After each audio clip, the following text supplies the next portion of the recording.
સમાચારોની તો ભાભર મુકામે જૈન સાધ્વીજીની છેડતી કરવાના પ્રયાસ મુદ્દે હવે રાજનીતિ શરૂ થઈ છે। ઘટનાને લઈને વખોડતા ગેનીબેનને કહ્યું કે હવે તો ધર્મ પણ સુરક્ષિત નથી। તેઓ જૈન સમાજ સાથે છે। ગેનીબેને આરોપીઓએ તાત્કાલિક પકડવાની માંગ કરી છે। તો ગઈકાલે કામ અર્થે બહાર નીકળેલ સાધ્વીજીની બે લોકોએ છેડતી કરી હતી। સાધ્વીએ બૂમાબૂમ કરતા છેડતી કરનાર અજાણ્યા બે શખ્સો ભાગી છૂટ્યા હતા। તો ધર્મ પણ સુરક્ષિત નથી તેવું ગેનીબેન ઠાકોરે કહ્યું છે। હું જૈન સમાજ સાથે છું। અસામાજિક તત્વો મારફત જે ઘટના બની એ દુઃખદ ઘટના છે। કોઈ પણ સમાજનો હોય, કોઈ પણ ધર્મનો હોય, ત્યારે ધર્મ પણ સુરક્ષિત નથી એ આ ઘટના દર્શાવે છે।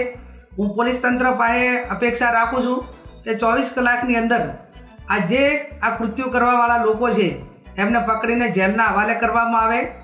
અગાઉ જૈન સાધુઓ ઉપર હુમલાની પણ ઘટનાઓ બનેલી છે અને જ્યારે ગુજરાતની અંદર આવું થતું હોય ત્યારે બેન બેટી સલામત તો નથી, પણ હવે ધર્મ પણ સલામત નથી।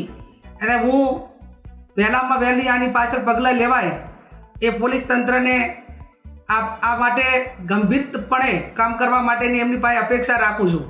અને 24 કલાકની અંદર આ ગુનેગારોને પકડવામાં નહીં આવે તો એક મહિલા તરીકે જે સંવેદના હોય એ સંવેદના સાથે જે જૈન સમાજના જે આગેવાનો હોય કે અન્ય હોય એમની સાથે ચર્ચા કરીને પોલીસ સ્ટેશનમાં બેસવું પડે તો બેસીને પણ આ ગુનેગારને પકડાવવા માટે અમારે જે મદદ કરવાની થતી હોય અમે જૈન સમાજની સાથે છીએ।